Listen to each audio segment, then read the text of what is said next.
We live in a world that is terrified of silence. From the moment we wake up, we are greeted by a digital roar, notifications, emails, and the endless stream of other people's lives. We have become a society that treats being alone as a symptom of failure, a social disease to be cured by constant interaction. We run from the void of our own company into the arms of anyone who will listen, just to prove that we exist. But here is the uncomfortable truth. If you cannot be happy alone, you will never be truly happy with someone else. When we lack the ability to be alone, our relationships become a form of starvation management. We look to others not to share our abundance, but to fill our emptiness. We become emotional beggars, desperate for the breadcrumbs of attention. But true intimacy requires two whole people, not two halves trying to make a whole. Let me tell you the story of Elena. Elena was the life of the party. She was never without a companion. Her calendar was a mosaic of brunches, meetings, and late-night calls. She was terrified of the moment she had to walk into her quiet apartment and close the door. In that silence, she felt a creeping anxiety, a feeling that she was disappearing. She believed that to be connected was to be alive. Yet, despite her thousands of friends, Elena felt like a ghost.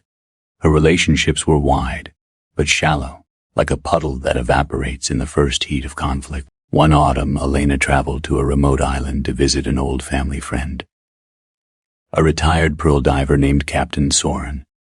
Soren lived in a small cabin overlooking the vast, restless Atlantic. He spent most of his days in absolute solitude.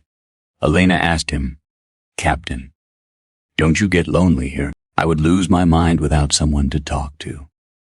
Soren led her to the edge of a cliff. "Elena," he said, "look at the ocean. Most people live on the surface, tossed around by the waves of gossip, drama, and the opinions of others. They think that being together on the surface is safety, but the most precious pearls are found at the bottom, in the deep, dark quiet where the waves cannot reach." He looked at her with eyes that seemed to hold the depth of the sea. "You are running from yourself because you are afraid of what you'll find in the depths. But you cannot give a pearl to someone if you've never dived deep enough to find one. If you only know how to be together, you are just two people drowning in the same waves. To be truly together, you must first learn how to stand alone on the seafloor." This was Elena's epiphany. She realized that her constant socializing was actually a flight from her own soul. She was using people as a drug to numb the pain of her own perceived insignificance. To master the gift of solitude, you must embrace the Stoic discipline of internal sufficiency. Marcus Aurelius wrote, "No, where can man find a quieter or more untroubled retreat than in his own soul?" This doesn't mean you should become a hermit. It means you must build an inner sanctuary that is independent of the world's applause. When you are self-sufficient, you no longer need people, you choose them.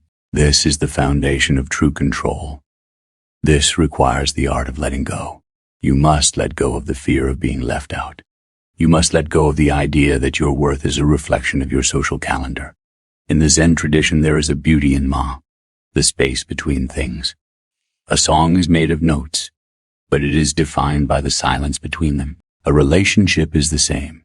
Without the space of solitude, a relationship becomes a suffocation. Elena returned to the city and began the practice of the sacred hour.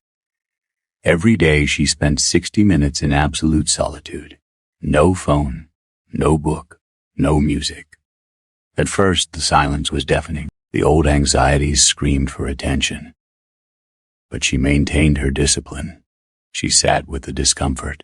Slowly, the mud in her internal waters began to settle. She started to hear her own voice again. She found her pearls, her own values, her own creativity, and a peace that didn't require a like to exist. A strange thing happened as Elena became more comfortable being alone. Her relationships began to transform.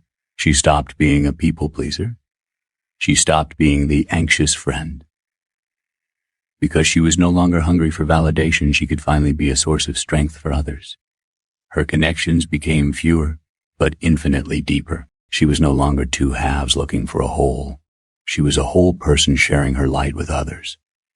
The gift of solitude is the realization that the most important relationship you will ever have is the one you have with yourself. Every other relationship is just a reflection of that primary bond. Reclaim your solitude today. Understand that alone is not the same as loneliness. Loneliness is a lack of others. Solitude is the presence of self. Dive into your own depths. Find your pearls, for it is only when you have learned to be at peace in your own silence that you can truly speak to the soul of another. Be the diver. Find the depth. And remember, the world is won by those who are not afraid to stand alone.